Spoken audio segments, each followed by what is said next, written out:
ဒီနေ့ကတော့မနေ့ကပေါ့နော်မမကမွေးနေ့အကျိုးငင်းကိုလုပ်ပေးထားတာအားလေးလေးထပ်ပြီးတော့ပေါ့နော်ငင်းပုံရအောင်လို့ဆိုပြီးတော့အလှတက်ပတ်တာလေးကော်ဖီဆိုင်လေးခေါ်လာတာပေါ့နော်အခုကတော့ကျွန်မမွေးနေ့လေးကိုပြီးမောက်လိုက်တော့မယ်ပါနော်ဘလိုင်းပေါက်ဖောက်အောင်ရေးခုန်နေပါပြီဒီမှာအယုတ်ကလေးတွေပေါ့နော်အယုတ်ကလေးအများကြီးပဲကျမကတော့ဒီအမဲအောင်လေးလိုချင်တယ်ပေါ့နော်အမဲအောင်လေးလိုချင်တယ်ဘာပေါက်မလဲမသိဘူးပေါ့နော်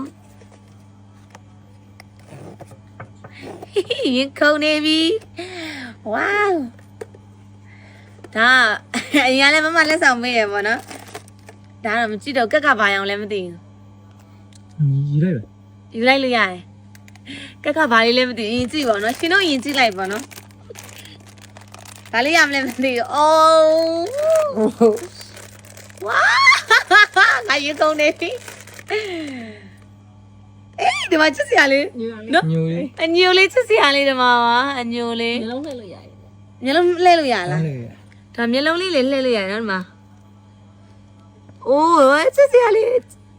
မျက်လုံးသုံးခုလှည့်လို့ရပါတယ်ရေးချင်နေပါတယ်ဒါပေမဲ့ကျမကြိတ်တာတော့အမေအောင်မှာဒါလည်းချစ်ဖို့ကောင်းတယ်မမပေါက်တဲ့ခဲအောင်လည်းလှရနော်ဒါတော့ရှင်တို့ကိုကျမလာပြီးတော့တရေကြအောင်လာပြီးတော့လုပ်ပြရပါတော့ဒီမှာပန်းစည်းလေးရထားရနော်ကျမလှလားရှင်အလဲကျမလာလာရှင်ကျမလာလာရှင်မ fashion ကို show လိုက်အောင်နော်ကျမရဲ့ fashion နေဘာမလဲဘာညာ smuggler အနေထားကို show လိုက်အောင်ကျမသားလေးကသူများရှိမှာပေါ့နော်ဘာချင်လားကျမရလာဝါ